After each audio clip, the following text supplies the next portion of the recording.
या सभागृहामध्ये उपाध्यक्ष पदावर बसवत असताना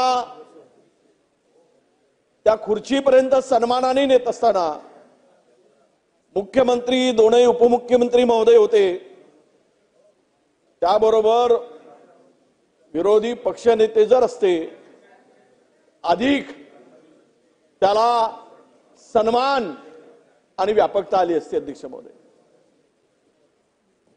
परंतु ठीक आहे, मला माननीय मुख्यमंत्र्यांनी सांगितलं की तुमच्या बाजूची खुर्ची काही काळासाठी तुम्हाला सर्व मोकळं बसता यावं म्हणून रिकामी ठेवली। अध्यक्ष महोदयाकडे तो अधिकार आहे, त्यांच्याकडे दाखवलं।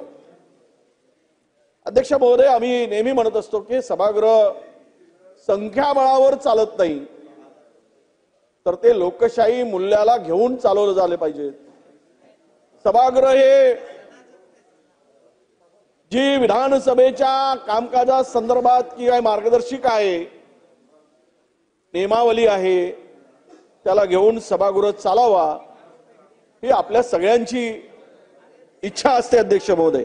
सभागृहाच्या लक्षात एक गोष्ट आणून देऊ इच्छितो अध्यक्ष महोदय, त्यामध्ये सन्माननीय सदस्य भास्करराव जाधव साहेबांनी जो उल्लेख केला त्यावर कुठेतरी चर्चा गंभीरपणे कुठल्या ना कुठल्या विषयाला घेऊन होण्याची आवश्यकता आहे।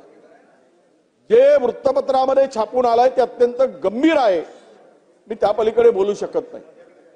हा खरं तर या सार्वभौम सभागृहाच्या एकूण कामकाजावर, कार्यप्रणालीवर प्रश्नचिन्ह निर्माण करणार केले काय, त्याचा उल्लेख माननीय जाधव साहेबांनी केला। त्यात वाईट होता असं काही नाही अध्यक्ष महोदय। एखादा वृत्तपत्र ज्या गोष्टीचा उल्लेख करून जे निर्भीडपणे जर बाजू मांडत असेल तर ती सखोल त्या संदर्भातली चौकशी व्हावी आणि या सभागृहाची गरिमा, या सार्वभौम सभागृहाची गरिमा कशी कायम राहील, वाढेल, उंचावेल, यासाठी आपल्याकडनं प्रयत्न व्हावेत ही आमची प्रामाणिक इच्छा अध्यक्ष महोदय।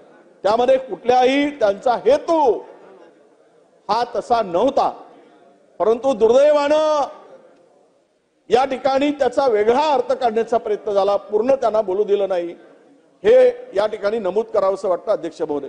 या ठिकाणी म्हणजे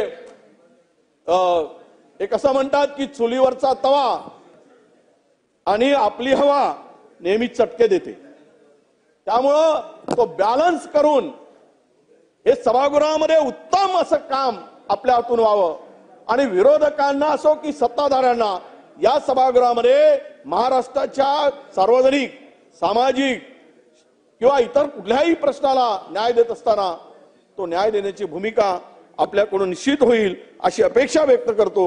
आपल्याला पुनश्च मनापासून शुभेच्छा देतो। धन्यवाद। जय हिंद महाराष्ट्र।